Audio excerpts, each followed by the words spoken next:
கர்த்தராகிய இயேசு கிறிஸ்துவின் நாமத்தினாலே உங்களை நான் வாழ்த்துகிறேன். இந்த நிகழ்ச்சியின் மூலமாக உங்களை சந்திப்பதிலே நான் மிகுந்த மகிழ்ச்சி அடைகிறேன். இந்த நாளிலும் நான் உங்களோடு கூட பகிர்ந்து கொள்ளும்படியான தேவனுடைய வார்த்தை உபாகமம் 18ஆம் அதிகாரம் 13ஆம் வசனத்திலே சொல்லப்பட்டிருக்கிறது. உன் தேவனாகிய கர்த்தருக்கு முன்பாக நீ உத்தமனாய் இருக்க கடவாய் என்று சொல்லப்பட்டிருக்கிறது.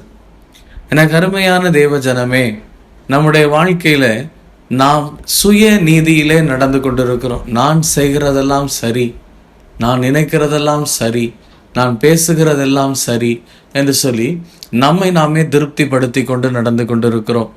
ஆனால் என்னை குறித்து வேதம் என்ன சொல்லுகிறது? தேவன் இதை குறித்து என்ன சொல்லுவார்?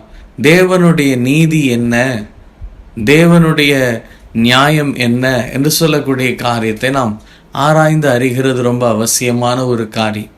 தேவ நீதியிலே நடக்கிற ஒவ்வொரு மனிதனும் பரிசுத்தவானாய் காணப்படுகிறான், அவன் உத்தமனாய் காணப்படுகிறான். யோபு தேவ நீதியிலே நடந்த ஒரு மனிதன், உத்தமனும் சன்மார்க்கனும் தேவனுக்கு பயந்து பொல்லாப்புக்கு விலகுகிற ஒரு மனிதன் என்று சொல்லப்பட்டிருக்கிறது.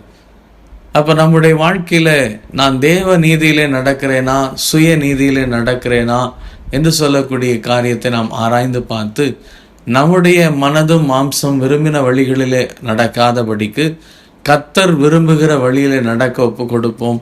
நாம் உத்தமர்கள் என்று சொல்லக்கூடிய அடையாளத்தை கர்த்தர் நமக்கு கொடுக்க உண்மையுள்ளவராய் இருக்கிறார்.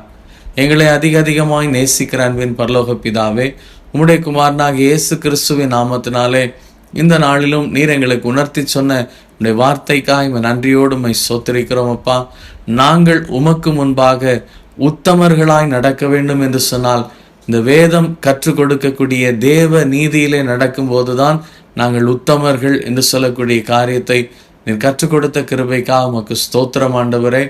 நாங்கள் உத்தமர்களாய் நடக்க, உடைய வழிகளிலே நடக்க எங்கள் ஒவ்வொருவருக்கும் நீர் கிருபை செய்தரலும். மீட்பர் இயேசு கிறிஸ்துவின் நாமத்தினாலே ஜெபிக்கிறோம் எங்கள் ஜீவனுள்ள நல்ல பிதாவே, ஆமென்.